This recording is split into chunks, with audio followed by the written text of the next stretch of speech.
இந்திய மதிப்பு சொன்னா கிட்டத்தட்ட 10,000 கோடி அளவுக்கு மிகப்பெரிய சிப் ப்ராசஸ் NVIDIA போன்ற சிப் ப்ராசஸரை வச்சு அதை இன்வெஸ்ட் பண்ணது. இப்ப சமீப ஒரு மாசமா DeepSeek சைனாவோட ஆர்டிபிஷியல் இன்டெலிஜென்ஸ் கிட்டத்தட்ட 50 கோடி செலவு பண்ணி அதை கண்டுபிடிச்சிருக்காங்க. இதுல நமக்கு என்ன சார் வரப்போகுதுன்னா, அதுக்கிட்ட நம்ம சில கேள்வி வச்சோம். என்ன சொல்லுதுன்னா, நமக்கு எல்லாருக்கும் தெரியும் இந்தியாவின் வடகிழக்கு மாநிலங்கள்ல அருணாச்சல பிரதேசம் ஒண்ணுன்னு. நமக்கும் சைனாவுக்கும் பார்டர் இஷ்யூஸ் நிறைய இருக்குங்க. அந்த அருணாச்சல பிரதேசம் பத்தி கேட்டா அது இந்தியாவோட ஒரு மாநிலம் சொல்ல மறுக்குது. அந்த சைனாவோட நிறுவனம் அந்த வடகிழக்கு மாநிலம் பேர் சொன்னாலே சொல்ல மறுக்குது.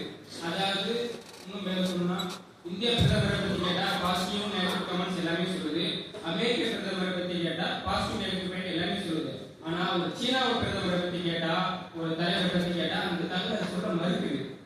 அதே மாதிரி கொரோனா வைரஸ் எங்க வந்தது எல்லாருக்கும் தெரியும், சீனாவில் தான் வந்தது. அந்த தகவலை கேட்டாலும் அது முழுமையா சொல்ல மறுக்குது. ஏன்னா அந்த முழு ஏழையும் அவங்க நாட்டுக்கு ஏற்ற மாதிரி அவங்க வடிவமைச்சிருக்காங்க. இதனால நமக்கு மிகப்பெரிய பாதிப்பு ஏற்படலாம். எப்படி சொல்றோம்னா, இப்ப நம்ம எந்த நிகழ்வா இருந்தாலும் கூகுளோ ஏதாவது ஒரு சர்ச் போட்டா சர்ச் பண்றோம், வருநாள் அதையே நம்பக்கூடிய வாய்ப்புகளும் இருக்கு. அதனால அதை நம்ப கூடாது அப்படின்னு சொல்லி இந்திய அரசு என்ன எடுத்திருக்குன்னா, நாம இந்திய நாட்டுக்குன்னு ஒரு ஓன் லாங்குவேஜ் ப்ரோக்ராம் உருவாக்கணும்னு சொல்லி புதிய முயற்சிகளை எடுத்திருக்கு. அது காலமா கட்டாயமா பதில் சொல்றோம்.